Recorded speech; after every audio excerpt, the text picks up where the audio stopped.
Hey, hello, geometry students. Welcome to 5.2, lesson 2 of chapter 5, bisectors of triangles. This whole chapter 5 is going to just be pointing out some of the more minute characteristics and details about triangles and different lines and bisectors and stuff. So we're going to be looking at what happens when you bisect the sides of triangles and what happens when you bisect the angles of triangles. And so I know you're excited. I am too. Let's get ready.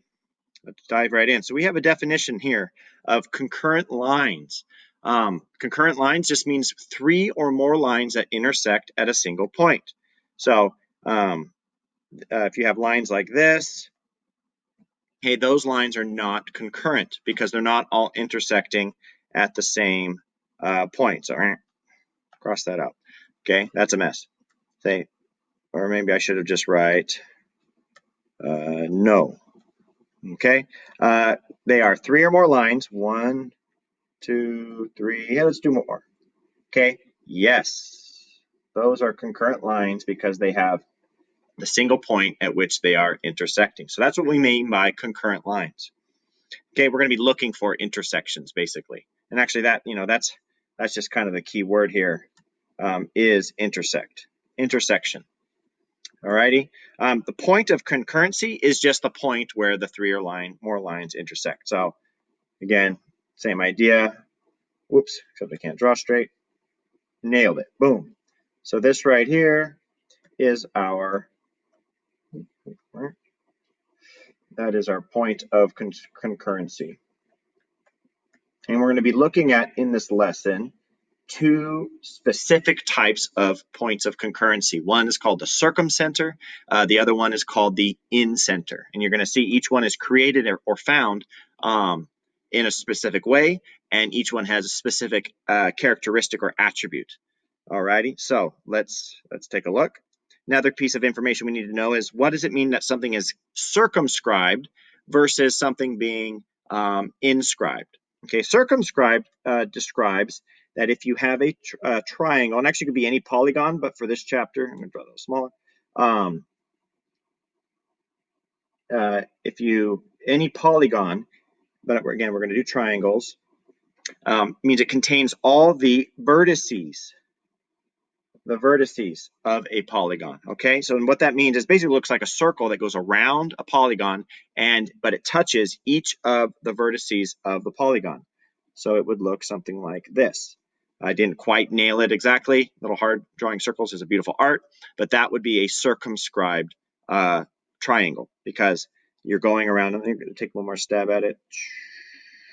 There's a little better. Circumscribed triangle. Whereas an inscribed triangle now contains all the sides of a polygon. And again, we'll do triangle because that's what we're focusing on in this chapter. Got a little more space. Yeah, we'll do that. And so this means it's a circle that fits perfectly within, still kind of missed, within a circle.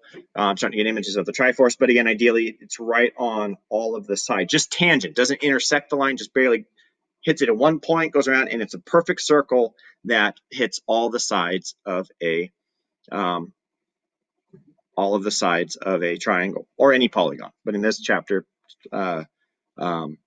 triangles. Okay, and so we are going to show you that, again, there's a very precise way that you can calculate both of these, where you can create a circumscribed circle around a triangle, or you can create an inscribed circle inside a triangle. Okay, so the first thing is this thing called the circumcenter. Okay, and a circumcenter is a point formed by all the angle bisectors of a triangle. Okay, so let's go ahead and show you what I mean. It's kind of cool. So if I draw a triangle, we'll draw it something like this. And if last chapter we talked about perpendicular bisectors, that means they go through the middle of the line and then they're perpendicular. So if I draw that, and I'm just going to estimate, I'm not going to find it exactly for this example, but 1, 2, 3, 4, 5, so that's 6. So that means this right here is the middle of that line, and perpendicular line would look like that. And so if I do that for all three sides, let's do it over here. 1, 2, 3, 4, 5, 6, 7, 8, 9, 10. Oh, that was nice. So that means at 5, that's the middle of that line. perpendicular would go like that. Okay, and then if I go ahead and take this hypotenuse here, and I find the middle, and actually a little hint, I already know it'd be right here, because it has to be, but then I go perpendicular from that line, so these are perpendicular, they're all at right angles. And if I do the same thing here, boom, and this would be at a right angle to the hypotenuse, or what looks like a hypotenuse, that is now the circumcenter.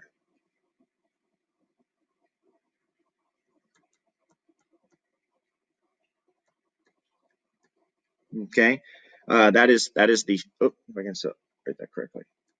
Okay, that is our circumcenter. And again, the way we found it is we found it by doing all of the perpendicular bisectors. So that also implies, I didn't draw it here, but this is congruent to this, this is congruent to this, this is congruent to this right here. Okay, so that is the that is how we find a circumcenter. Now, there's a couple special characteristics to point out about the circumcenter. Okay, the circumcenter is a couple superpowers. It is equidistant from the angles. So in other words, let me go and get a different color. This point right here is the same distance to that angle, to that angle, to that angle. Okay, so that green line is the same distance to each of the vertex. So if you find the circumcenter by taking all your perpendicular bisectors, then you're going to know that that is the same it's equidistant from all the different angles. The other thing you know about that is that it is the center of a circumscribed triangle. So in other words, if I were to draw, and I guess I'll go ahead and grab another color, let's go orange. If I were to draw a circle that circumscribes this triangle, again, notice it didn't do it quite exactly, but if it went, let's just try one more time. If it goes perfectly on each of the corners, then this center right here is the exact center, and it's the same distance to every edge of the circle. Which again, if you look at that, that makes sense why the green lines. The green lines are basically radiuses of the circle. And so the radiuses of a circle must all be the same, and those are the distances to the angles of the triangle. So I know it's a lot of information, but we're going to unpack this in class. But the circumcenter, it's a very precise way to find it. It's by all the perpendicular bisectors, and then you have this. It's the center of a circumscribed circle, and it's equidistant from all the angles. Alrighty, and then we're going to take just a slight twist on this, and we have this thing called an incenter. And we're going to see there's a precise way in which you can find that. I'll try to draw kind of a similar triangle. Okay, so how do you find the incenter? Actually, I'm going to draw it a little bigger. How do you find the incenter of a triangle? And I'm just drawing right triangles. This works for all triangles. It's all the angle bisectors. Okay, so if instead of bisecting the sides and going perpendicular, if I take all the angles and I cut them in half, so that's roughly, I can't do this perfectly, but I'm going to cut that angle in half. I'm going to cut this angle in half, and I'm going to try to cut this angle in half. And look, there's a point of concurrency right there in the middle. Bam, that is known as the incenter. Okay, and I did this one by cutting all of these angles in half. Okay, and so we've got some special attributes here. The incenter is equidistant. Can you get things are kind of getting reversed? If the circumcenter is equidistant to the angles, this one is equidistant to the sides. Very good. I'm glad you guessed that. So in other words, now when I know I have my incenter, I know that this distance, and this distance are all the same. Okay, and you can kind of see that even in my rough drawing. By doing it, I've basically found that point. The other thing, and you can see how it's going to reverse what we just talked about, but it's also the center of what kind of circle? Of an inscribed circle.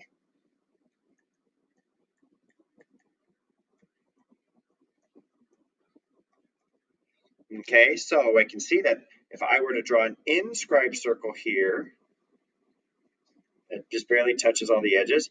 That, and it's not perfect, but that center point is the actual middle. And again, you can see why it's equidistant to the side, because those sides are basically radii to that inscribed circle.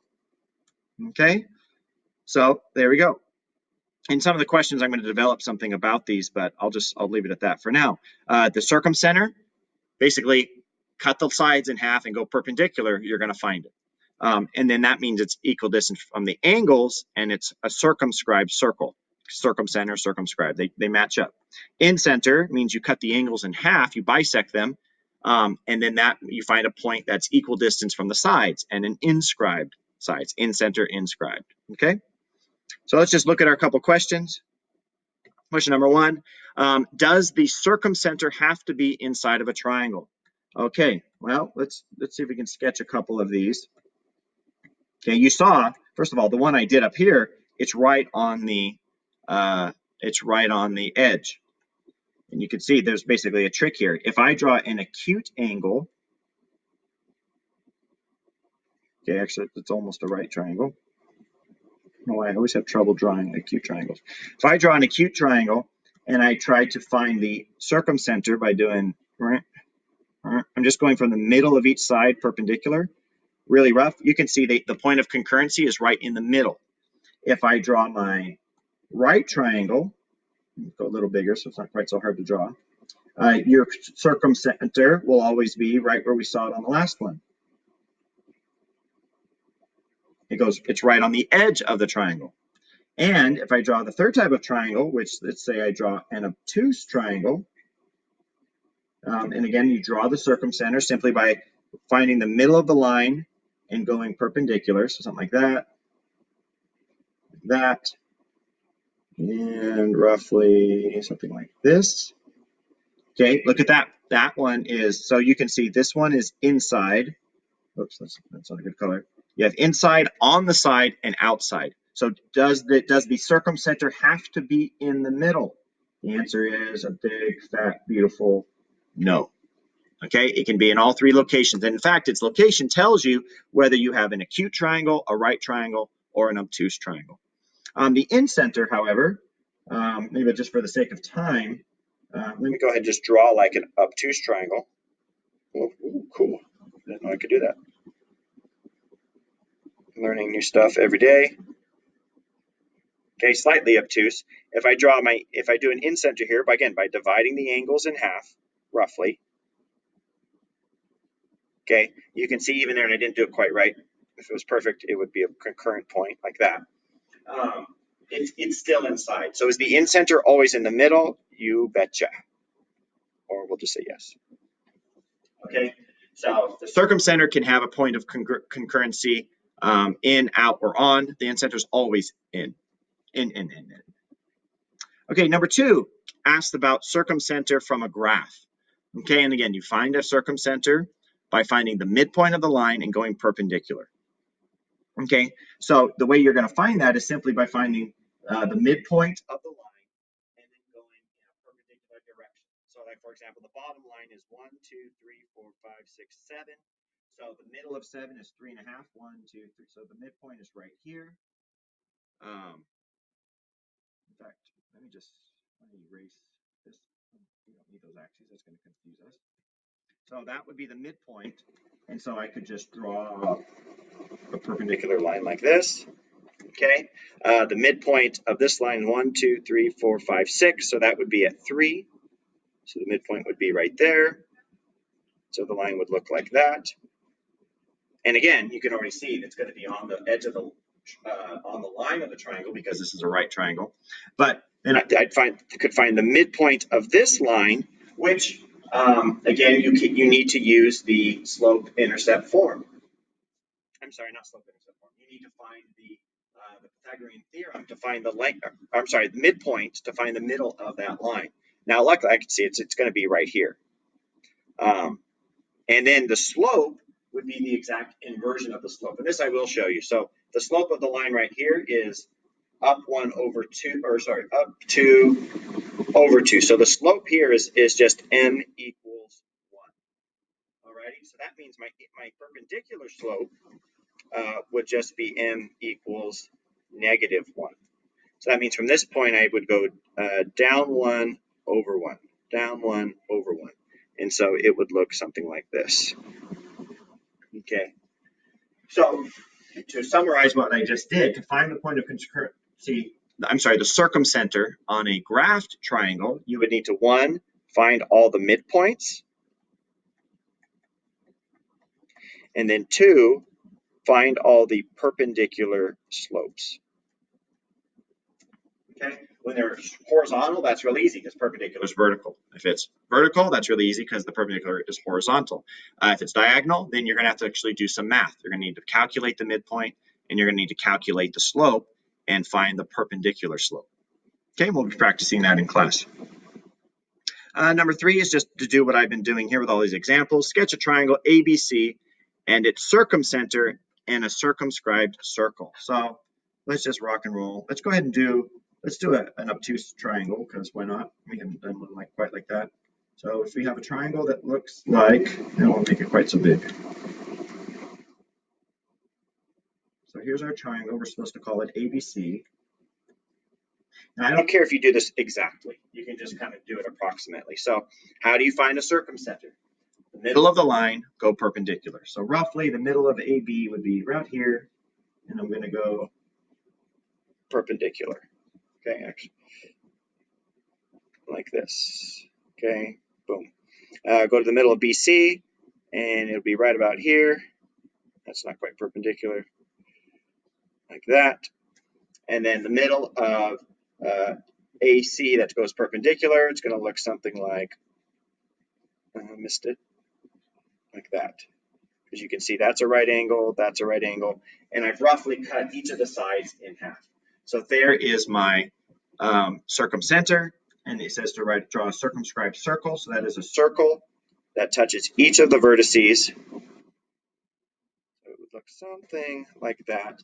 And I can see that this is in fact the center of that. And it is equidistant to all this distance from the center to A, the center to C, and the center to B. Even visually, that's pretty darn close. So that's your circumcenter and a circumscribed triangle. And now let's just do the same thing.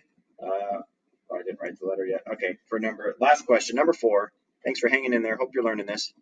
Number 4, we're going to draw a triangle, and we're going to do the incenter with an inscribed circle.